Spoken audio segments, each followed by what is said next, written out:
We often mistake order for safety and chaos for destruction.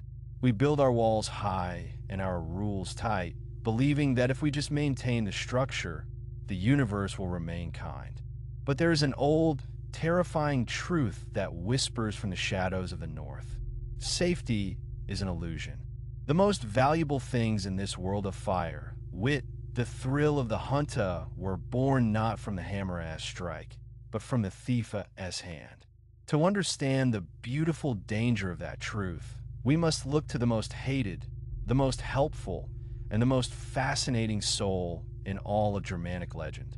We must look to the one who brings the walls of Asgard crashing down, not just to destroy, but to clear the board for a new dawn.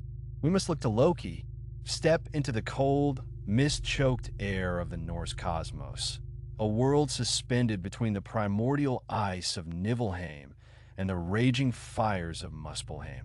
Here, the universe is not a paradise of peace, but a constant, high-stakes tension.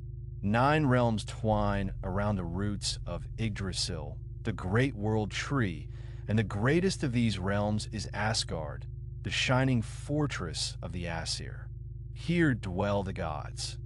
Odin, the All-Father who sacrificed an eye for wisdom. Thor, the thunderer who cracks the skulls of giants with his hammer Mjölnir. These are gods of strength, law, and rigid honor.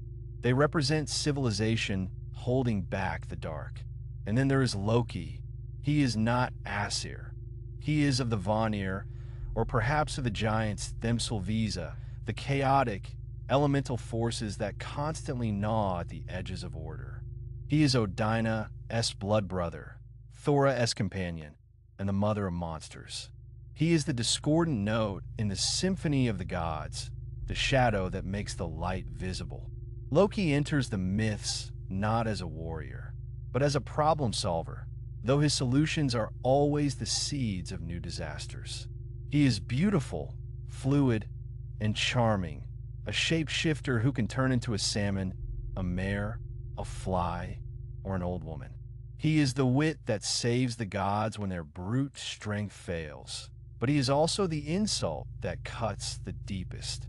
Consider the tale of how the gods lost the wall of Asgard, a story that perfectly encapsulates the danger of dealing with Loki. A stranger, a master mason, came to Asgard offering to build an impenetrable wall in a single winter. His price? The sun, the moon, and the fertility goddess Freya. The gods, urged by Loki, though some say it was the god's own greed, agreed to a seemingly impossible term. He must finish in one season, alone with his stallion, Svadilfari. As the winter wore on, the Masonia's progress was terrifying. With the supernatural strength of his horse hauling massive boulders, the wall was rising faster than the gods had imagined. They faced the prospect of losing the light of the sun and the warmth of the gods to a giant. Panic set in. They turned on Loki, threatening him with death if he did not fix the mess he had encouraged. So, Loki did what he did best. He introduced chaos into the machinery of labor. Under the cover of a moonless night, Loki transformed himself into a magnificent mare. He trotted out to the woods where the Masonia's stallion, Svadilfari, was hauling stones. The horse scented the mare, whinnied, and broke his reins. For an entire night, the stallion chased the shape-shifting god across the frozen fells while the mason screamed in rage. Without his horse, the mason could not move the stones. He missed the deadline. The gods were saved, but the cost of Loki's intervention was a child born months later, an 8-legged horse named Sleipnir, given to Odin. This is the essence of Loki. He saves the day, but through an act of bestial trickery that leaves the gods owing a debt to a monster. But Loki's malice is not reserved for giants. Some of his most grievous wounds are inflicted upon the gods he walks beside. When the beautiful god Baldur, the shining son of Odin, began to dream of his death, Frigg, the queen, extracted an oath from all things in creation. fire, water, metal, stone, diseases, and beasts. They all swore never to harm Baldur. The gods then made a game of it, throwing spears and stones at the invulnerable god, laughing as they bounced off him.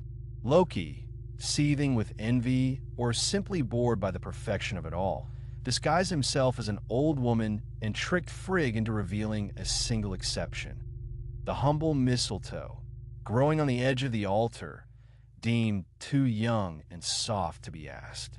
Loki took a sprig of mistletoe. He sharpened it into a dart. He found the blind god Hoda, who felt left out of the game, and offered to guide his hand. "I will help you honor your brother," Loki whispered. And so the mistletoe flew. It pierced Baldura's chest, and the shining god fell dead. The weeping of the gods began, a silence that hung over the cosmos. But even this was not enough for Loki. When Hermod, the messenger, rode to hell to bargain for Baldura's return, the underworld queen agreed. If everything in the world would weep for Baldur, he would be released. Everything did weep at trees, stones, beasts, until, hidden in a cavern, disguised as a giantess named Thok, Loki sat with arms crossed, stone-faced. "Let hell keep what she holds," he sneered.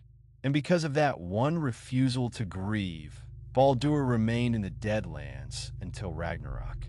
This was the breaking point. Loki's evolution in the mythology is slow and tragic. He begins as a clever agent of change, a necessary spark of friction that keeps the gods from stagnation. But time and again, his cleverness turns to cruelty, and his tricks turn to murder. The gods, finally fed up, bound him in the bowels of the earth. They took his son, Vali, and turned him into a wolf who tore out the entrails of his brother, Narfi. The gods then used Narfia's guts to bind Loki to 3 jagged rocks, one beneath his shoulders, one beneath his loins, one beneath his knees. Skadi, the giantess of winter, hung a venomous snake above his face. His wife, Sigyn, stayed by his side, holding a bowl to catch the dripping poison. But when the bowl fills and she must turn to empty it, the venom splashes onto his face. The pain is so violent, so shattering, that his thrashing against the rocks causes earthquakes. There he lies, not dead, not alive, waiting, festering in resentment until the end of time. Because in the Norse mind, all stories end in Ragnarok. It is a fate that cannot be avoided, a destiny woven by the Norns that the gods fight even as they march toward it. And when the twilight of the gods comes, it is Loki who leads the charge. He will break his chains. He will stand on the deck of the ship Naglfar, made from the untrimmed fingernails of the dead, steering it toward the plain of Vigrid. He will fight Heimdall, the guardian of the Bifrost Bridge. The two, opposites in every way, order and chaos, light and darkness will slay one another. Loki dies, but he takes the world of the Aesir with him. So why did the Norse tell stories about this liar, this murderer, this agent of doom? Why was he allowed a seat at Odin's table for so long? Loki represents the terrifying reality that the world is not just made of strength and order. The world is also made of entropy, of luck, of the unexpected variable that ruins the best laid plans. To the Norse, he was the embodiment of the capricious nature of fate. He is the stranger who brings a gift that is also a curse. He is the sudden storm that ruins the harvest. He is the witty tongue that starts a blood feud. Loki,